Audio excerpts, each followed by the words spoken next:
On your way out, please consider liking, subscribing, and commenting. We love hearing from you, and we want to know what you'd like to see. God damn it. Whether I'm doing a video at 8 p.m. or like whatever, that's when he decides to do fucking laundry. Hey Greg, thanks for joining today. So you've got your sophisticated goatee, and you're doing this to it, so that's... Yeah, that way we know you're thinking. Mm-hmm. Cool. Sure. Alright, Greg. Lewis has a list of his favorite films on Netflix right now. We're thinking since... I wouldn't say favorite. Discussion worthy.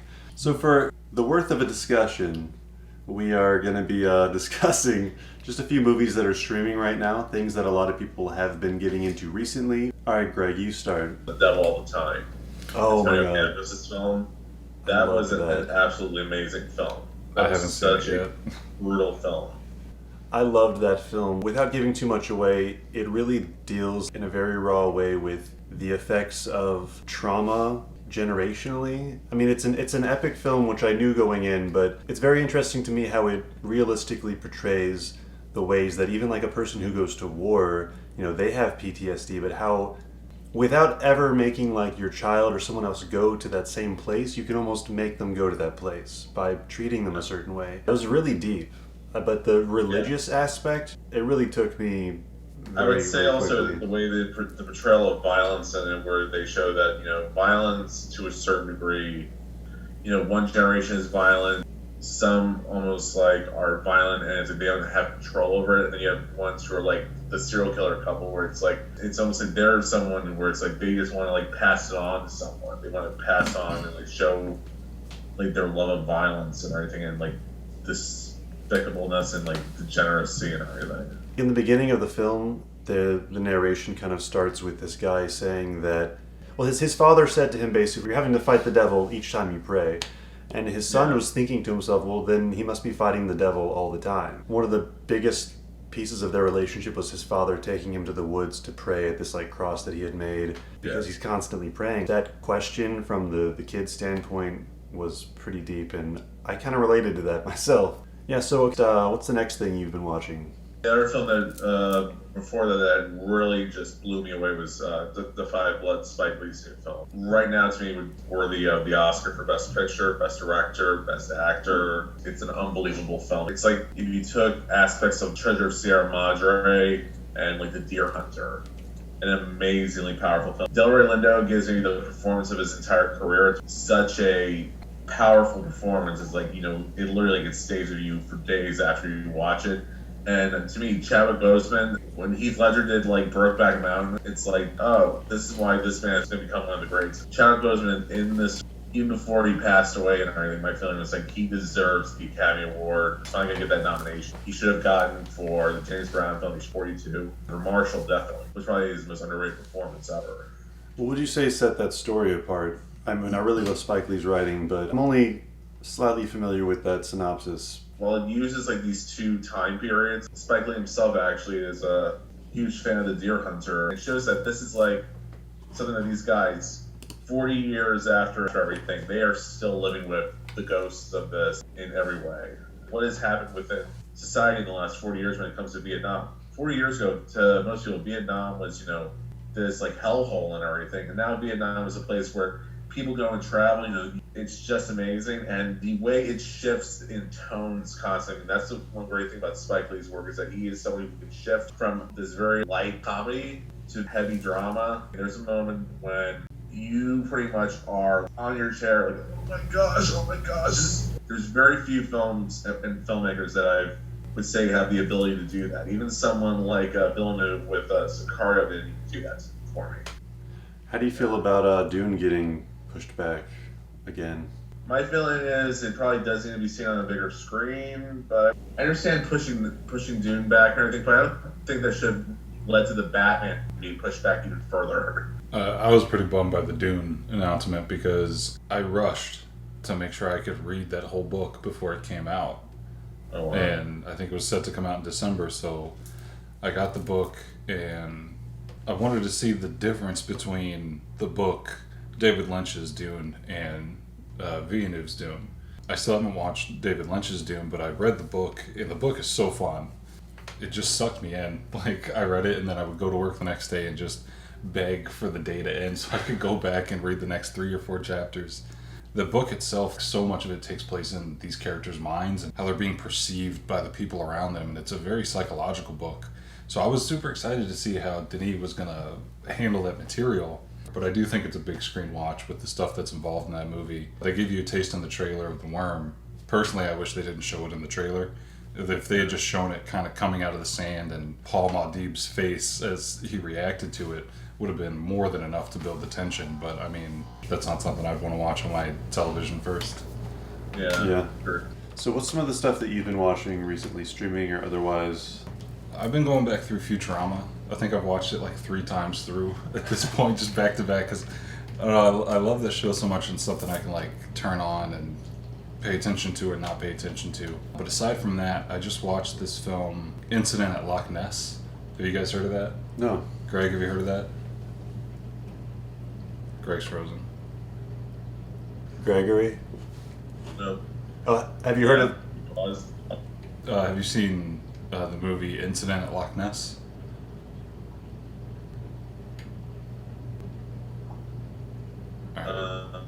No.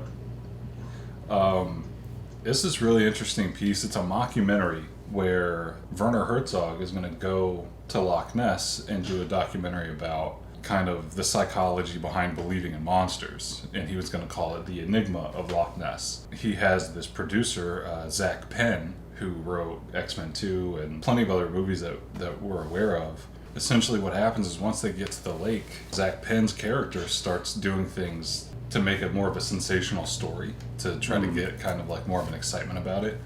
So you find out he's like planning essentially a fake Loch Ness monster sighting. Werner Herzog's reaction to all of this is just amazing to see, like how he gets frustrated when they're on the lake. At one point they actually do get attacked by the real Loch Ness monster.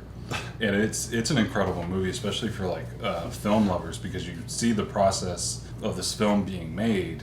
And just for me, like as an aspiring director, watching Herzog right there, you could see just these small moments, even though it was fictional and scripted, these moments where he was like, all right, well, I'm not going to put up with any more of this crap. We need to get this movie done.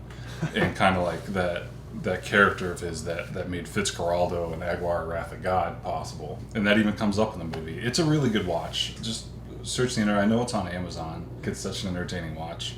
Just mockumentaries while we're on that. I'm very excited about Borat coming back. How do you feel about that, Greg? Yeah. For that. Did you watch any of Who Is America? Yes, I loved who was the character who was like a kind of a takeoff of like a college professor that he would play.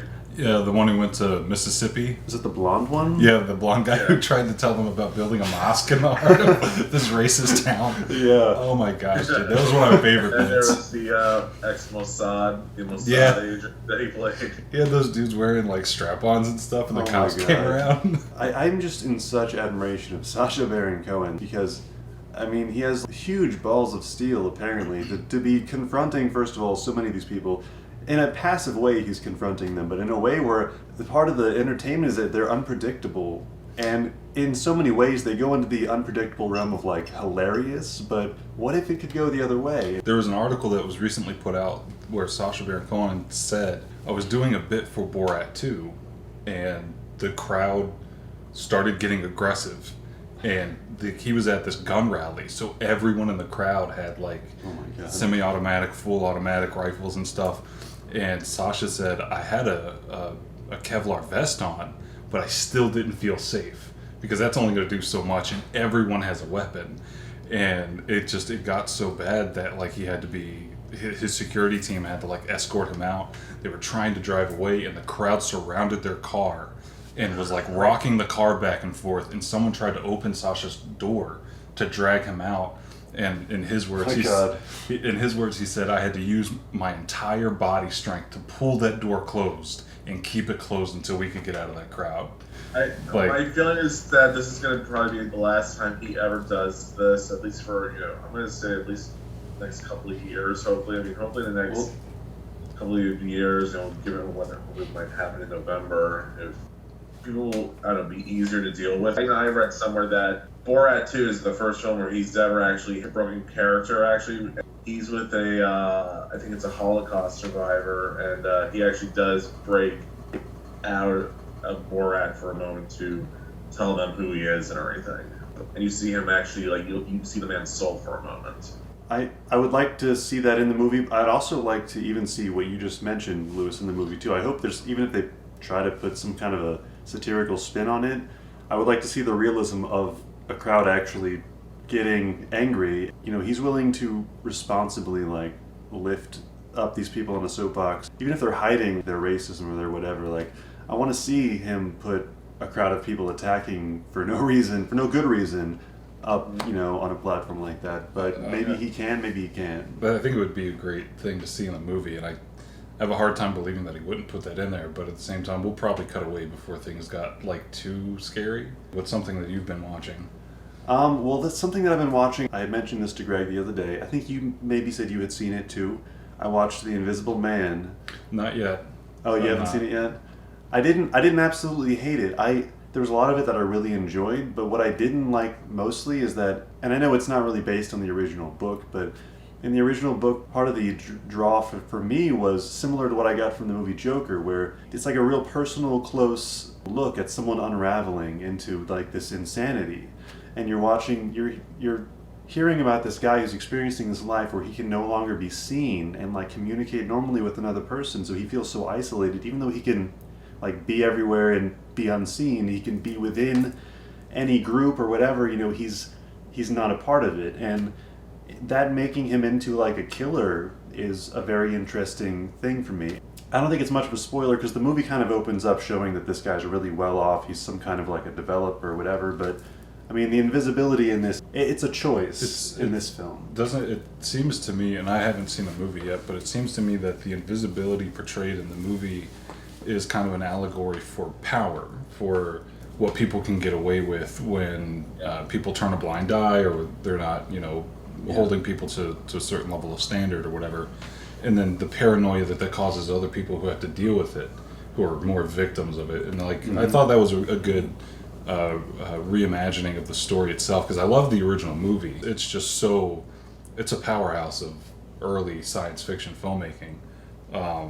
So I am really interested, and I've heard the directing and the acting is really well done. But I don't know, it sounds interesting to me. I really loved the directing, and I liked much of the storytelling. It was directed and written by the guy who wrote and starred in Saw. Yeah, he was the younger. You may not have seen it, but in Saw, the younger character of the two men who are trapped. Right. He was the writer of Saw. He's the writer and director of this movie. But go ahead, Greg. He also did that movie with Logan Marshall Green, like where Logan Marshall Green's character was, like, got paralyzed or something. He's given, like, kind of almost like. Oh yeah. Oh, yeah. Upgrade. Upgrade, yeah. Yeah, Upgrade was good. Upgrade was really fun. I haven't seen Upgrade. It's have you seen Hardcore Henry? I have seen a little bit of it. Those are kind of like sister movies where it's just. And I would say it's truly almost like a. Like Crank as well. Crank and almost, I would say closer though would be RoboCop almost. Yeah. You know, I think RoboCop is a film that's gotten a little bit too much credit. So I kind of agree that RoboCop has a little bit. It's a very interesting film. I feel like I'm on Avenue 5 right now. I agree that I think RoboCop is a little bit overrepresented, but I will say that I had a really enjoyable experience watching it in a theater in LA, in Quentin Tarantino's theater, just with, you know, whenever he would have those movie nights where they show whatever classic action or whatever kind of film he wants, and just being in there with with a full theater watching it and people who have seen it all the time. It was one of those experiences where you really like they're quoting it, they're laughing at it too. I'd buy that for $1. I had a similar experience. I had two experiences similar with seeing The Wild Bunch in a theater in LA and seeing The Dirty Dozen. I bet those were awesome though. Like to see in the theater. Shit. It was just like, you know, Yeah, those were amazing to see in a theater. It's just like very fun. Nostalgia. Before the so what the heck? Dude, it's That was perfect. I didn't do this before. My roommate's laundry is using too much Wi-Fi. I don't know. Using too much digital water. Hey, let's try. Can we try Facebook Messenger? Maybe. Hello. Robots. What? What's I don't think it. It's getting like Now it's exponentially worse. You were lagging on my end, that was it lagging on your end. Let me see. I didn't. Okay, one moment. I'm leaving the meeting. Hello?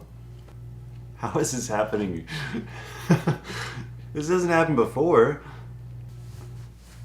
No. You don't have. Hello? Okay. Okay. We are recording. Okay. Oh, did you want to turn that other light on? The pin number. Alright, Greg. Oh, f*** you froze He's again. frozen again. God damn. Shouldn't have stood up.